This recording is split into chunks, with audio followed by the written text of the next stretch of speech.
Imagine-toi piégé seul, dans le noir absolu, à 30 mètres sous l'eau, avec presque plus d'air pour respirer. Tu penses que personne ne viendra te sauver.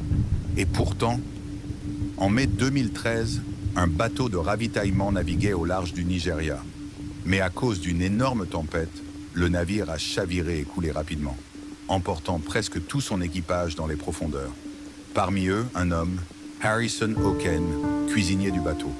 Quand le navire a coulé, il s'est retrouvé enfermé dans une petite salle, totalement immergé, sauf un minuscule espace rempli d'air.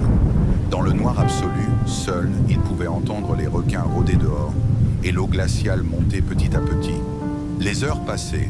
Il n'avait ni nourriture ni lumière, seulement une bouteille de coca qu'il a trouvée flottant près de lui. Personne ne savait qu'il était encore en vie. Et pourtant, Harrison a gardé espoir. Il priait sans cesse, convaincu qu'un miracle allait se produire. Pendant près de 3 jours, il est resté coincé à 30 mètres sous la mer. Son corps tremblait, ses lèvres devenaient bleues et il manquait d'oxygène.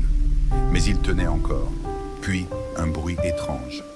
Des plongeurs venaient inspecter l'épave pour récupérer les corps. Quand ils sont entrés dans la pièce, ils ont vu une main bouger dans l'obscurité. Au début, ils ont cru que c'était un fantôme. Mais non, c'était Harrison, vivant. Contre toute attente, il avait survécu 72 heures sous l'océan. Son histoire a fait le tour du monde, car très peu de gens auraient survécu à une telle épreuve.